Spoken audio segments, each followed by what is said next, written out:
উত্তরবঙ্গের দীর্ঘদিনের যানজট আর ভোগান্তির অবসান ঘটিয়ে এক নতুন দিগন্তের পথে যাত্রা শুরু করতে যাচ্ছে যমুনা সেতু। ১৯৯৮ সালে চালু হওয়া ৪.৮ কিলোমিটার দীর্ঘ এই বহুমুখী সেতুটি দেশের সড়ক, রেল ও জ্বালানি করিডোর হিসেবে অত্যন্ত গুরুত্বপূর্ণ ভূমিকা পালন করলেও গত কয়েক দশকে অতিরিক্ত যানবাহনের চাপে তা কিছুটা দুর্বল হয়ে পড়েছিল।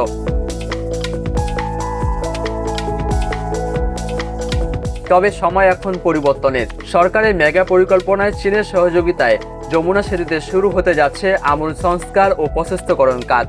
এখন আর মাত্র দুটি গাড়ি নয়, সংস্কারের পর একসাথে 4টি গাড়ি পাশাপাশি চলাচল করতে পারবে এই সেতুর উপর দিয়ে। পাশের নতুন রেল সেতু চালু হওয়ায় মূল সেতুর উপর পরিত্যক্ত রেল লাইনটি সরিয়ে সেখানে তৈরি করবে বাড়তি লেন, যা যানবাহনের গতি ও সক্ষমতা বাড়িয়ে দেবে কয়েক গুণ। লক্ষ্য একটাই, আগামী ঈদ উল ফিতরের আগেই 22 জেলার মানুষের জন্য এক স্বস্তিদায়ক যাতায়াত নিশ্চিত করা।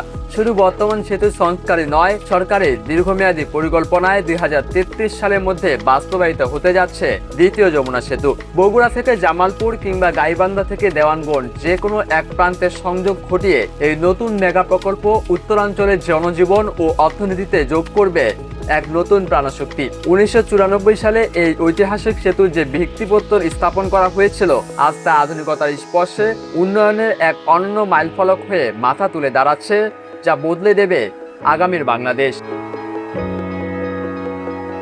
মাহমুদ্দিন মারুফ, নিউজ ডেস্ক, ডেইলি সকালবেলা।